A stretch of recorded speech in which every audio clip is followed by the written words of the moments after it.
ألا يا إلهي تعلم السر والظاهر وتعلم نوايا الخلق يا فرد يا رحمن. حدثني ظروف الوقت وقررت بأسافر ودور معيشة في بلاد الملك سلمان، بلاد الكرم والخير كابر على دخان ومسكني العسكري. كنا منا 18، بعدها وصلنا عند القطعة وقال لنا صاحب البضاعة من التأمين. وصلنا راجعين بالقطعة ويدعس واحد من العمال القنبلة الضوئية ولعت هكذا شاردنا، رموا العباد زقنا العتلات، مسكونا 3 أنا و2 جنبي.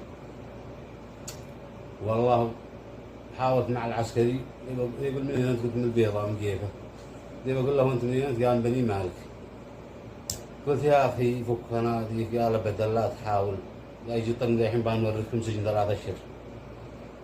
قلت يا اخي بدي لك قصيده، قال مش وقت قصايد. قلت يا اخي اسمعها وبعدها ايش ما ودك. قال من كلماتك. قلت اي والله. قال يلا قول. يا مصلي على النبي. قلنا ألا يا إلهي تعلم السر والظاهر وتعلم نوايا الخلق يا فرد يا رحمن. حدثني ظروف الوقت وقررت بأسافر ودور معيشة في بلاد الملك سلمان، بلاد الكرم والخير كابر على كابر نورد الدواسر.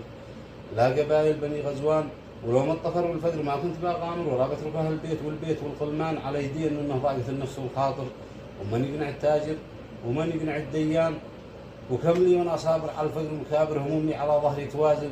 جبل عطوان بذا الجاه عندك جاه كيف بني عامر، وجاه الملك قحطان عند الملك عدنان.